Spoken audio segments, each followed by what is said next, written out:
হয় উদ্ধার অভিযান।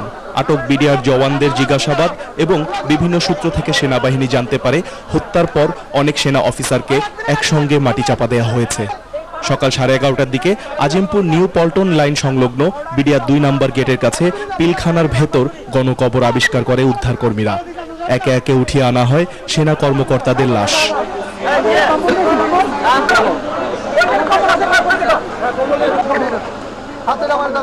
কিছু লাশ এবং তিনটা অ্যাম্বুলেন্স করে সেগুলো নিয়ে যাওয়া হয়েছে। আমরা স্পষ্ট বুঝতে পারি না, কিন্তু বুঝে গেছি, স্পষ্ট দেখতে পাইনি। ওই জায়গাটাতে যেটা হচ্ছে যে ইটে চাপা দেওয়া ছিল এবং গাছের পাতা ডাল পাতা দিয়ে খড়কুটো দিয়ে একটা জায়গা এরিয়া বন্ধ করা ছিল।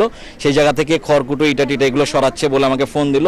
আমি তখন বাসায় আসার পরে দেখলাম যে অনেকক্ষণ সময় ধরে তারা ইটা টিটা এবং খড়কুটো এগুলো সরানোর পরে মাটি খুললো, মাটি খোঁড়ার লোক দিয়েও মাটি খুললো। তারপরে যতটুকু মনে হচ্ছে যে সময় নিয়ে ওখান থেকে কিছু লাশ কিছু পেয়েছে। গণকবরে মেজর জেনারেল শাকিল আহমেদ ছাড়া আর যাদের মৃতদেহ পাওয়া গেছে তাদের মধ্যে আছেন colonel Moshiur, colonel Moazzem, colonel Emdad, colonel Imam, colonel Naqib, colonel Elahi, lieutenant colonel Inshad, lieutenant colonel Mohammad Haider, lieutenant colonel Lutfur Rahman, lieutenant colonel Reza, lieutenant colonel Rakib, major Masum, major Rafiq, major Mahbub, major Aziz Haider, major Khalid, major Mosaddek এবং captain Masum. Rizwan Kader, channel I, Dhaka. BDR সদর দপ্তর পিলখানার দরবার হল থেকেই শুরু হয়েছিল হত্যাযজ্ঞ। সেই দরবার হলে আগের সবকিছুই আছে, কিন্তু কোনো কিছুই আর আগের মতো নয়।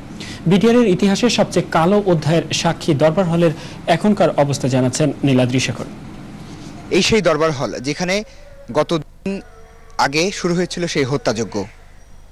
একের পর এক গুলি আর আত্মচিৎকারে সে সময় কি ভারী অবস্থা ছিল তা যেন কল্পনাই করা যায় না। নারকীয় হত্যাকাণ্ডের পর নীরব নিথর সবকিছুই তছনছ। দরবার হল ঘেরা, চারদিকের কাচের দেয়ালে দেয়ালে শুধুই গুলির চিহ্ন।